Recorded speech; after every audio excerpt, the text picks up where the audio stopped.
নমস্কার বন্ধুরা, পম্পার ঘরোয়া রান্নায় আপনাদের সবাইকে স্বাগত। আজ চলে এসেছি চিকেনের দারুণ একটা রেসিপি নিয়ে। তার জন্য এখানে নিয়েছি 1 কিলো চিকেন। আমি এখানে মিডিয়াম সাইজের চিকেনের পিসগুলো নিয়েছি।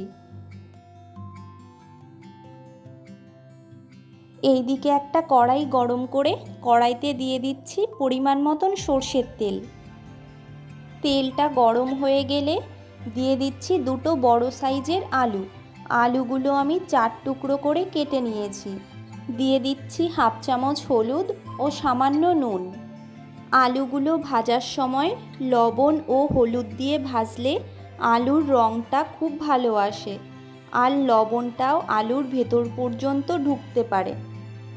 গ্যাসের ফ্লেম মিডিয়ামে রেখে আলুগুলো বেশ লাল লাল করে ভেজে নিয়েছি। আলুগুলোকে একটা পাত্রের মধ্যে তুলে রেখে দিচ্ছি।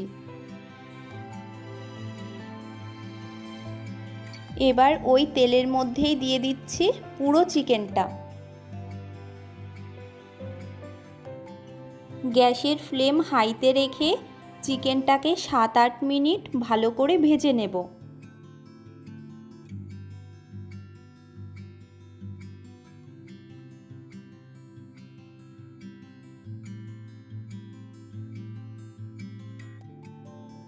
চিকেনটা আমার ভাজা হয়ে গেছে, আর চিকেন থেকে কিন্তু অনেকটা তেলও ছেড়ে এসেছে। দেখুন চিকেন থেকে কতটা তেল ছেড়েছে।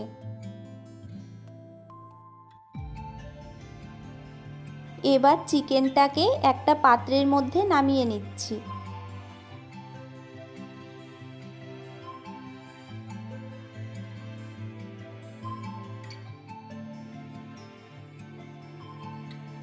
এবার ওই ভাজা চিকেনের মধ্যে দিচ্ছি 100 গ্রাম ফ্যাটানো টক দই, বড় 1 চামচ ধনে গুঁড়ো, 1 চামচ লঙ্কা গুঁড়ো, 1 চামচ জিরে গুঁড়ো, 7-8টা চেরা কাঁচা লঙ্কা, স্বাদ মতন নুন ও পরিমাণ মতন হলুদ। চিকেনটা যেহেতু অনেকটা গরম, তাই চিকেনটাকে একটা হাতা বা চামচের সাহায্যে মশলার সঙ্গে ভালো করে মেখে নিতে হবে।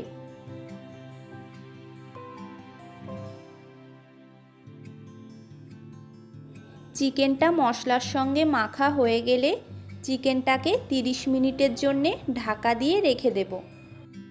এবার ওই মাংস ভাজা তেলের মধ্যে ফোড়নে দিচ্ছি 2-3 টুকরো দারচিনি, 3টে এলাচ, একটা তেজপাতা ও হাফ চামচ গোটা জিরে। ফোড়নটাকে 40 সেকেন্ড মতন ভেজে নিয়ে এর মধ্যে দিয়ে দিচ্ছি 4টে বড় সাইজের মিহি করে কুচিয়ে নেওয়া পেঁয়াজ। পেঁয়াজটাকেও 4-5 মিনিট ভালো করে ভেজে নিচ্ছি।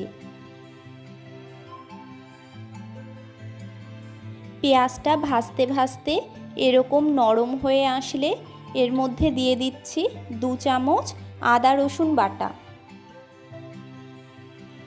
আদা রসুন বাটাটাও পেঁয়াজের সঙ্গে ভালো করে ভেজে নেব।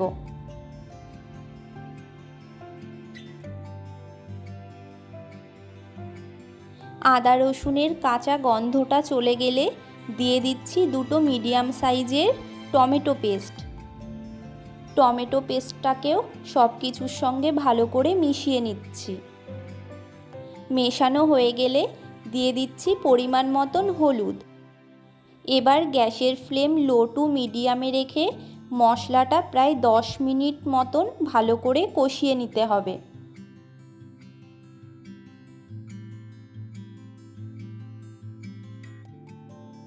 মশলাটা আমার খুব সুন্দর করে কষানো হয়ে গেছে, মশলা থেকে তেল ছাড়া শুরু করে দিয়েছে। এবার এর মধ্যে দিয়ে দিচ্ছি ভেজে রাখা আলু। আলুগুলোকেও মশলার সঙ্গে 2 মিনিট ভালো করে মিশিয়ে নেব।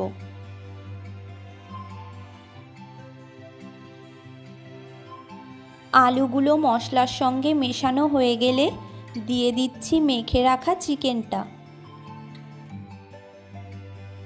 এবার গ্যাসের ফ্লেম একদম লোতে রেখে চিকেনটাকে মশলার সঙ্গে ভালো করে মিশিয়ে নিয়ে ঢাকা বন্ধ করে 10 মিনিটের জন্যে চিকেনটা রান্না হতে দেব। 10 মিনিট পর ঢাকনাটা তুলে নিচ্ছি। দেখুন চিকেনের মধ্যে থাকা পুরো তেলটাই ছেড়ে দিয়েছে। এবার গ্যাসের ফ্লেম হাইতে রেখে চিকেনটাকে 5 মিনিট নেড়ে চেড়ে ভালো করে মিশিয়ে নিচ্ছি। মেশানো হয়ে গেলে দিয়ে দিচ্ছি 3 কাপ মশলা ধোয়া জল। চিকেনটা দেওয়ার পরে যেই মশলাটা গামলার মধ্যে লেগেছিল সেই মশলাটাকেই এখানে ধুয়ে দিয়েছি। চিকেনটা ঝোলের সঙ্গে ভালো করে মিশিয়ে নিয়ে গ্যাসের ফ্লেম লো টু মিডিয়ামে রেখে ঢাকা বন্ধ করে 10 মিনিট রান্না হতে দেব। 10 মিনিট পর ঢাকনাটা তুলে নিচ্ছি। চিকেন থেকে যেমন সুন্দর গন্ধ বেরোচ্ছে আর কালারটাও দেখুন কত সুন্দর এসেছে। নামানোর আগে কিছুটা ধনেপাতা কুচি মিশিয়ে নিলেই রেডি হয়ে যাবে দুর্দান্ত স্বাদের চিকেন কারি। ভিডিওটা কেমন লাগলো অবশ্যই কমেন্ট করে জানাবেন। ভালো লাগলে ভিডিওতে একটা লাইক করে চ্যানেলটাকে সাবস্ক্রাইব করে পাশে থাকার অনুরোধ রইল।